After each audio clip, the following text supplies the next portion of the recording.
Well, good afternoon, everybody.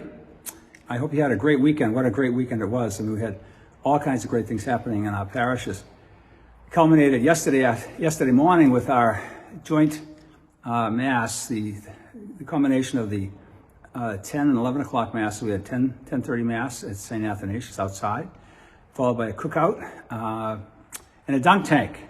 Father Campo went in, I think. I saw the pictures. I couldn't go. I had to get back to St. Agnes for some baptisms at 1 o'clock, which is great. A lot of the great things happening, but it was a great effort by a lot of people, and it was just a wonderful celebration of our two parishes coming together.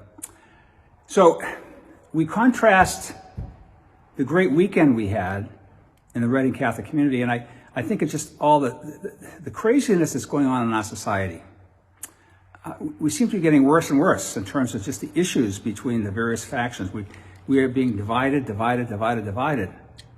Whereas God, in his love and mercy, is calling people together. As Christ said to Nicodemus, when the Son of Man is raised up, all will come to him.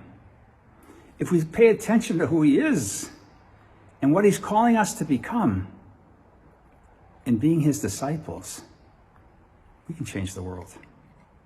You know, I'm sure we've been in situations, whether it be our families or neighbors or friends, and somebody brings up politics. Well, boy, do the sparks fly. And the yelling, and I've heard some groups say how people yell at me. They yell at others because they don't agree with their position. How do we ever get to that? And what really bothers me with all these things is when it's happening with Christians. We don't get it. Because Christ is calling us to a different way of life. To love, to respect each other, to care for each other, and to lift them up. Do we lift up or do we tear down? And that's the challenge for us. Yesterday in my homily, I quoted at the end of it one of our great saints. Now, in St. Agnes Church, we happen to have a stained glass window, which I didn't realize until we got this icon of the little flower, St. Teresa of Lisieux.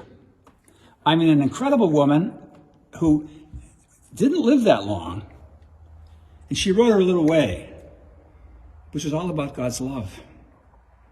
And the quote that I use, which I think would be apropos for all of us, if we want to change the dialogue, if we want to change the vitriol in our families and neighbors and friends, to use one of her quotes as one of our meditations each day. And it says this, wrote this: "What does love demand of me now? Not tomorrow, not next week, but what does love demand of me now?" Have a great day and practice that. God bless.